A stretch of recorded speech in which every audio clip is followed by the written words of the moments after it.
ஏன்னா நல்ல ஓட்டை பிரிச்சுருவார் விஜய், ஒன்றும் சந்தேகமே கிடையாது. இப்போ ஏன் எல்லாமே போய் சென்னையை முகாமிடுறாங்கன்னு தெரியல.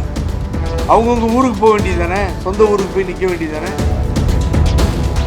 பாலை கொண்டு வந்து நீட்டாக திரு ஸ்டாலின் முதல்வர் கையில் கொடுத்துருவார். சார் விஜய் இன்றைக்கி ஒரு உண்மை உங்கள்கிட்ட சொல்லணும், அதனால் எந்த பாதிப்பு ஏற்பட்ட விஜய் ரசிகர்கள் நான் விடாமல் ஒரு நேரத்திலலாம் சொல்லிகிட்டு இருந்தேன், விஜய் நல்லா மேலே வராரு அப்படின்னு சொல்லி. என்னுடைய நண்பர்கள்லாம் போய் அங்கே சேர்ந்தாங்க, நல்லா இருந்தது, ஸ்ட்ராங்காக போயிட்டு இருந்தது. ஒரு 10-15 நாளாக நான் பார்க்குறேன் அதோடைய தாக்கம் குறைகிறது.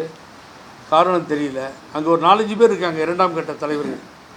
அவர்களுடைய எண்ணமும் கொள்கையும் என்னவாக இருக்குன்னா, யாரும் உள்ளே வரக்கூடாது, அவங்கள விட்டு யாரும் உள்ளேயும் வரமாட்டேங்கிறாங்க, கூட்டணியும் வரமாட்டேன்ட்டு வேறு தலைவர்களையும் கொண்டு வராமல் அவர்களே சுற்றி கொண்டு இருக்கிறார்கள். அது ஒரு இயக்கம் என்பது புரட்சித் தலைவர் எம்ஜிஆர் எல்லாம் இவங்க சரித்திரம் படித்து தெரிஞ்சுக்கணும். மேடையில் பேசுகிறதில்ல.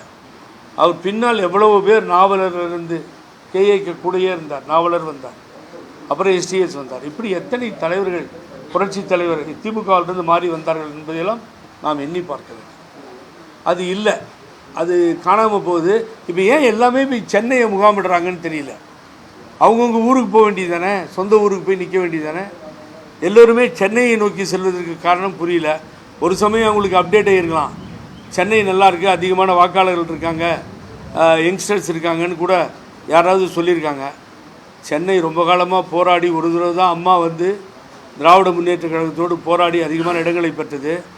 திமுகவினுடைய கோட்டை தவறான முடிவை எடுத்திருக்கிறார்கள். அவர்கள் தான் அவங்க பார்த்துக்கிட்டு அதை அவங்க பார்த்துட்டு போகிறாங்க.